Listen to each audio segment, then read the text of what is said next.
എഴുമങ്ങാട് ശ്രീ ഇരട്ടിച്ചാർത്ത് മഹാദേവ ക്ഷേത്രത്തിലെ വാർഷിക പൊതുയോഗം 2026 ജൂലൈ 5 ഞായറാഴ്ച ഉച്ചതിരിഞ്ഞ് 3 മണിക്ക് ക്ഷേത്രം ഓഫീസ് കെട്ടിടമായ ശിവദത്തിൽ വെച്ച് നടന്നു.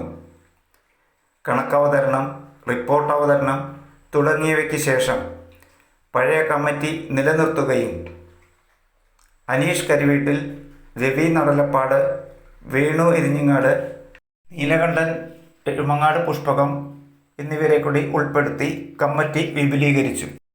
ശുഭം ഭവതു കല്യാണം ആയുരാരോഗ്യവർദ്ധനം സർവദുഃഖ വിനാശായ ദീപജ്യോതിർനമോസ്തുതേ.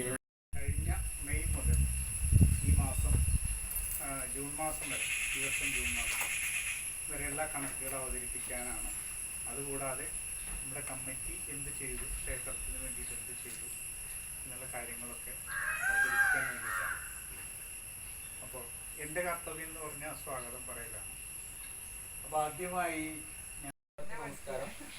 2025 ഏപ്രിൽ 6 രൂപം കൊണ്ട പുതിയ കമ്മിറ്റി നല്ല നിലയിൽ പ്രവർത്തിച്ചു എന്ന് പ്രതീക്ഷിക്കുന്നു.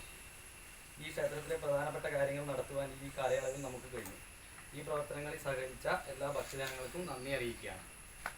ഈ സമയത്ത് രൂപീകൃതമായ മാതൃസമിതിയും കമ്മിറ്റിയും ഒറ്റക്കെട്ടായി നിന്നുകൊണ്ട് നല്ല പ്രവർത്തനങ്ങൾ നടത്തുവാൻ നമുക്ക് കഴിഞ്ഞു. തുടർന്നും നമുക്ക് ഒത്തൊരുമയോടുകൂടി നമ്മുടെ ക്ഷേത്രത്തിന് വേണ്ടി പ്രവർത്തിക്കാം എന്ന് പറഞ്ഞുകൊണ്ട് ഞാൻ ഈ കണക്ക് അവതരിപ്പിക്കുന്നതിന് വേണ്ടി കല്യാണി സുന്ദരനെ ക്ഷണിക്കും. മാസം മുതൽ 2026 ജൂൺ മാസം വരെയുള്ള വരവ് ചിലവ് കണക്കുകളാണ്.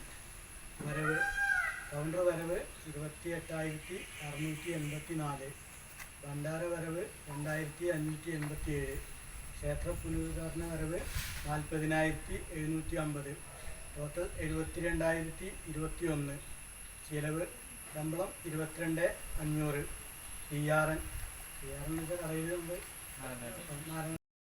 അങ്ങനെയുള്ള കുറച്ച് വിഷയങ്ങളൊക്കെ ഉണ്ടാകുന്നതുകൊണ്ട് നമ്മളത് നിർത്തിവെച്ചിരിക്കുകയായിരുന്നു. അതിൻ്റെ ശേഷമാണ് നമ്മുടെ ക്ഷേത്രത്തിലുള്ള ഈ അഷ്ടബന്ധം പോയ കാര്യങ്ങളും മറ്റുള്ള കാര്യങ്ങളൊക്കെ നമുക്ക് അറിവിൽ വന്നത്. അതിന് ശേഷം പിന്നെ നമ്മൾ അതിലേക്ക് മാത്രമാണ് ശ്രദ്ധ കൊടുത്തത്. അങ്ങനെയാണ് നമ്മൾ ഇത് ചെയ്യാൻ എത്ര രൂപ വരും എന്നുള്ളത് അങ്ങനെ അന്വേഷിച്ച് വരുമ്പോഴാണ് ഏകദേശം 10-35 ലക്ഷം രൂപയോളം ചിലവ് വരും എന്നുള്ളതാണ് നമ്മുടെ യഥാർത്ഥ തന്ത്രി, ആദ്യം തന്നെ തന്ത്രി പറഞ്ഞത്. 10-35 ലക്ഷം രൂപയോളം ചിലവ് വരും എന്നുള്ളതാണ് പറഞ്ഞത്. അങ്ങനെ ഇരിക്കുമ്പോൾ നമുക്ക് നമ്മൾ ദോഷപരിഹാര കർമ്മങ്ങൾ നടത്തി. അത് കഴിഞ്ഞതിന് ശേഷം ക്ഷേത്രത്തിൻ്റെ എന്ന് ഉദ്ദേശിച്ചിട്ടുണ്ടായിരുന്നു. പക്ഷെ അത് ആ സമയത്ത് നമുക്കത് ചെയ്യാൻ പറ്റിയില്ല. അപ്പോൾ ജനുവരി മാസം 6 തീയതിയാണ് നമ്മൾ താമ്പൂലം